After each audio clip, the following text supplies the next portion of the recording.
사전행 발언은 더 이상 없으시므로 제가 자료 제출? 자료 제출입니까? 자료 제출에 대해 답변을 드리고, 네. 심우정 후보자 한 가지 묻겠습니다. 자료 제출을 하지 않는 이유가 뭡니까? 저희 인사청문회 준비 과정에서 최대한 성실하게 자료를 제출하기 위해서 저도 노력을 했습니다만, 다만 저희 가족의 좀 내밀한 사생활이나 이런 부분에 대해서는 제가 좀 제출하지 못했던 점에 대해서 양해의 말씀을 드립니다. 그리고 지금 위원님들께서 말씀하신 부분들을 포함해서 제가 신문진들과 함께 더 추가로 제출할 자료들이 있는지 한번 검토하고 제가 말씀을 드리도록 하겠습니다. 다른 후보자도 아니고 검찰총장 후보자죠? 예. 다른 분보다 더 법에 엄격하고 법을 지켜야 되겠죠? 예.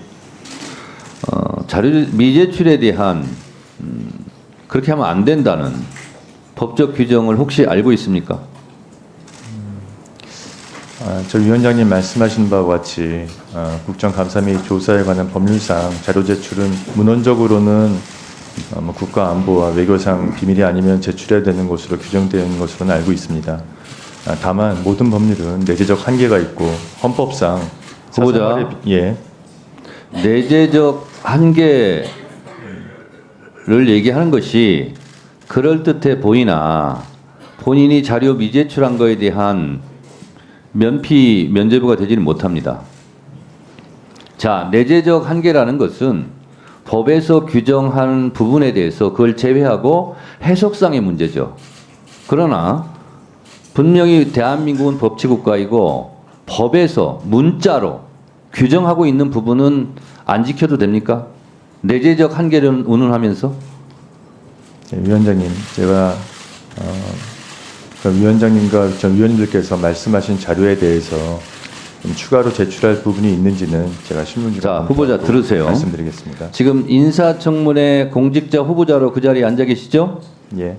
그러면 인사청문회법을 따라야 되겠죠? 예, 그렇습니다. 네.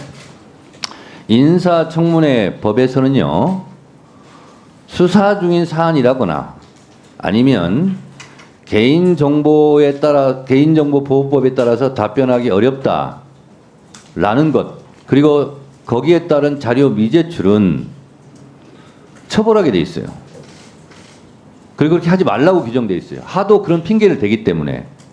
따라서 지금 후보자가 얘기하는 부분은 지금까지 의례껏 관례상 해왔던 것에 기대어서 자료를 미제출을 하고자 하는 것으로밖에 볼 수 없습니다.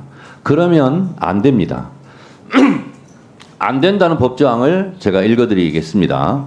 만약에 이 법조항을 제가 주지를 시켰음에도 불구하고 자료를 계속 미제출, 자료 제출을 거부할 경우에는 특단의 조치를 취할 것이라는 것을 미리 말씀드립니다. 인사청문회법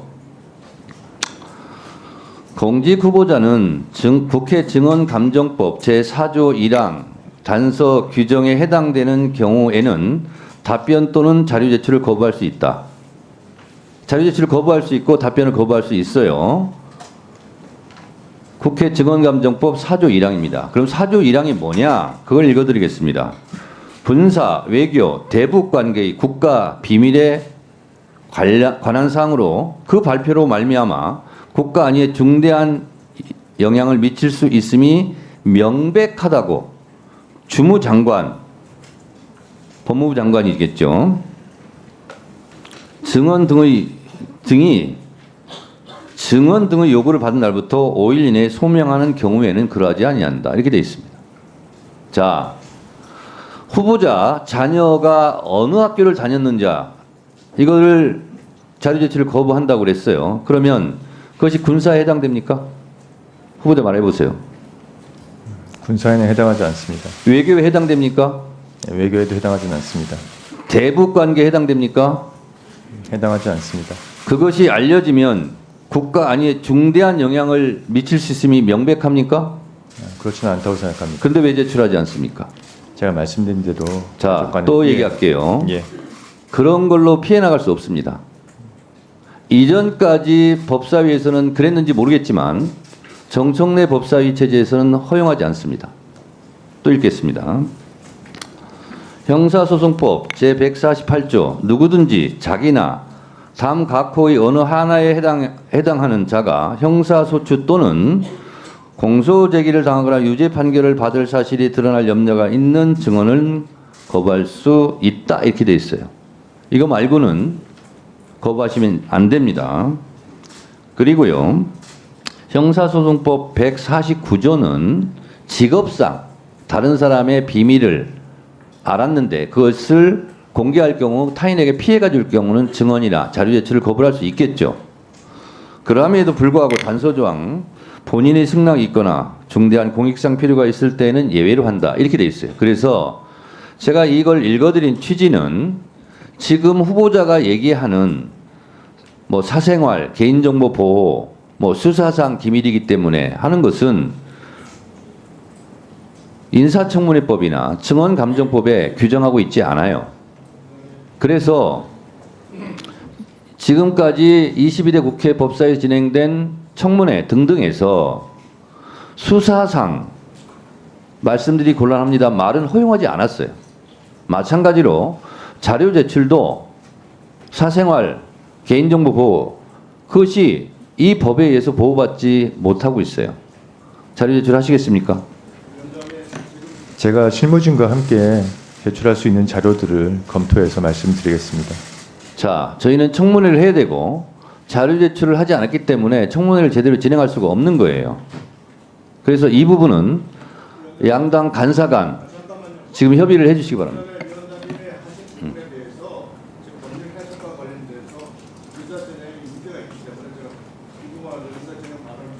네, 의사진행 발언하세요.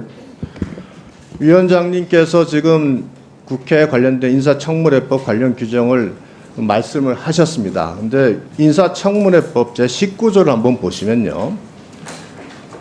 위원회의 구성과 운영, 인사청문회 절차 운영 등에 관해서 이 법에 규정한 사항을 제외하고는 국회법, 국정감사 및 조사에 관한 법률, 증언감정 등에 관한 법률을 준용한다. 이렇게 되어 있습니다. 그러면 여기에서 관련된 규정이 준용을 한다면은 그 인사청문회 국정감사법 제8조를 보시면 감사 조사의 한계, 감사 또는 조사는 개인의 사생활을 침해하거나 계속 중인 재판 수사 중인 사건의 소추에 관여할 목적으로 행사되어서는 아니 된다. 이것이 운영과 관련돼서 준용이 될 수밖에 없습니다. 그래서 지금까지 과거에 이 내용을 뭐 자료 제출과 가서 논란이 많았던 이유고 자료 제출이 일부 안 된 이유는 이와 같은 법 규정상의 적용에 어떤 그 여러 가지 문제가 있었기 때문에 이 부분에 관해서 이렇게 진행이 되었던 겁니다. 특히 본인이 아닌 가족에 대한 문제, 자녀에 대한 문제 이런 부분에 인사청문회에 있어서 그것이 정말로 언론에 특히 문제가 되거나 또는 무슨 그 과정 속에서 의혹이 제기된가 하는 특별한 경우가 아니라면 그냥 일반적으로 모든 가족과 관련된 모든 문제를 그대로 다 내라고 하는 부분에 대해서 지금까지 서로 양해가 있었던 부분이 있습니다. 또한 재판 또는 수사 중인 사건과 관련된 부분에 대한 자료를 요구할 때는 지금까지 준용 규정에 근거해서 지금까지 감사 청문 피의 대상 기관에서 이 부분에 대해서 자료를 제출하지 않은 부분이 있기 때문에 이 부분에 대한 해석이 문제가 있어서 지금까지 진행된 것이지 일방적으로 과거의 법사위나 다른 상임위에서도 법에 근거 없이 이것이 이루어진 게 아닙니다. 그래서 제가 지금 우리 후보자 측에서 낸 자료 중에 일부의 자료에 대해서는 아마 이 지금 감사법 제8조에 근거해서 자료 제출을 내지 않은 것으로 알고 있습니다. 이게 준용이 되기 때문에 이 준용 규정을 가지고 해석을 한다면 이건 조정을 해가야 되는 것이지 일방적으로 이게 위법이다 단정할 사안은 아니라고 생각을 합니다. 자, 유상범 간사께서 국회 증언 인사청문회법, 국회 인사청문회법 19조 준용 규정을 말씀하셨습니다. 제가 정확하게 다시 읽어드리도록 하겠습니다. 인사청문회법 제19조 준용 규정, 위원회의 구성, 운영과 인사청문회의 절차 운영 등에 관하여는, 여기까지 잘 들어보세요. 그 다음이 중요합니다. 이 법에서 규정한 사항을 제외하고는, 이 법에서 규정한 사항을 제외하고는 국회법, 국정감사 및 조사에 관한 법률 등등을 준용한다. 이렇게 돼 있어요. 이 법에서 규정한 사항을 제외하고예요. 그리고 다른 법의 준용 규정을 따르는 거예요. 그러면 이 법에서 규정한 사항을 제외하고 했으니까 이 법에서 규정한 것은 지켜야 되는 거예요. 무슨 얘기 아시겠습니까? 그래서 제가 아까 읽어드린 인사청문회법 제16조를 얘기한 겁니다. 무슨 얘기 아시겠습니까? 유상범 간사님이 더 강조해서 말씀해 주셔서 감사합니다. 인사청문회법 제16조 공직후보자는 국회 증언감정법 제4조 1항 단서의 규정에 해당되는 경우에는 답변 또는 자료 제출을 거부할 수 있다. 그러면 국회 증언감정법 제4조 1항이 뭐냐? 그 4조 1항이 군사 외교 대북 관계의 국가 기밀에 관한 사항을 제외하고는 내라 이런 얘기예요. 이건 해석의 요지가 아니라 써 있어요. 글자로. 자, 자 됐고요. 잠깐만요. 자 조용히 하세요. 잠깐만요. 자, 다른 분들 다 조용히 하세요. 자, 다시 한번 말씀드립니다. 유상범 간사님께서 말씀해 주셔서 더 뚜렷하게 선명하게 됐는데요. 인사청문회법 제19조 인사청문회 이 법에서 규정한 사항을 제외하고는 다른 법을 준용한다. 그럼 이 법에서 정한 것은 지켜야 되는 거예요. 그래서 인사청문회법을 제가 아까 읽어드린 거예요. 다른 것을 준용하더라도 인사청문회법 제16조에서 규정하고 있는 걸 지켜라. 근데 예외가 있다. 그것이 국회 증언감정법 4조 1항이다. 그러면 4조 1항은 뭐냐? 군사 외교 대북 관계 국가 기밀에 관한 사항으로 그 발표로 말미암아 국가 안에 중대한 영향을 미칠 수 있음이 명백한 경우를 제외하고는 다 제출하라. 라는 거예요. 그렇잖아요? 그래서 잠깐만요. 그래서 다른 후보자도 지켜야 되지만 특히 법을 다루는 검찰총장 후보자이기 때문에 이 법을 위반하면서까지 자료를 제출하지 않을 경우, 만약에 검찰총장이 됐을 경우 법을 위반한 사람을 잡아갔어요.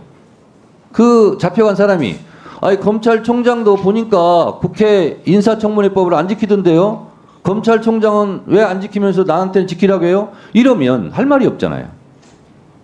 그래서 법 준수에 모범을 보여야 돼요. 그렇지 않으면 검찰총장으로서 직무를 수행하기가 상당히 어려워집니다. 왜?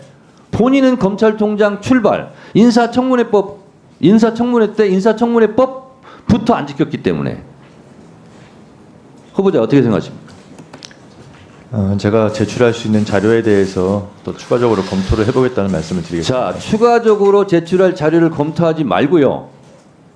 이것만은 못 제출하겠다 하는 게 있습니까?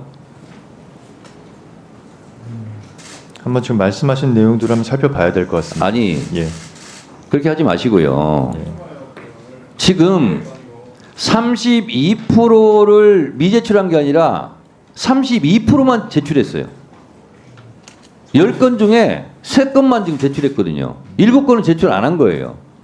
그러면서 무슨 인사검증을 철저히 해주시고 존경하는 정청래 위원장님께 감사드리고 철저하게 물어주시고 성실하게 답변하고 그런 인사말을 어떻게 할 수 있어요? 위원장님, 제가 32%만 제출한 게 아니고 제가 한번 확인을 해봤더니 자, 그래서 양 간사간 지금 협의를 해주시고 자료를 이렇게 미제출을 70% 정도를 미제출한 했을 때 우리 인사청문위원들이 어떻게 청문회를 하겠습니까? 청문회를 하기가 어렵습니다. 그래서 잠시 양쪽 간사 간에 양쪽 간사 간에 협의를 하시고 언제까지 지금 간사들은요. 민주당 간사님은 민주당 의원들이 요구한 자료 제출 중에 요것만은 꼭 받아야 되겠다. 그리고 국민의힘 유상범 간사님께서는 요 정도는 꼭 받아야 되겠다는 것을 합의해 주시고 그거를 오전 중에 제출한 조건으로 인사청문회를 실시하도록 하겠습니다. 간사 간 협의를 위해서 잠시 정의하겠습니다. 오늘 그 인사청문회 자리에 후보자가 기본적인 인사 검증 자료를 검찰총장 제출하지 않거나 아주 불성실하게 답변하는 그런 태도를 보이고 있습니다. 정확히는 우리 민주당 및 조국혁신당 요청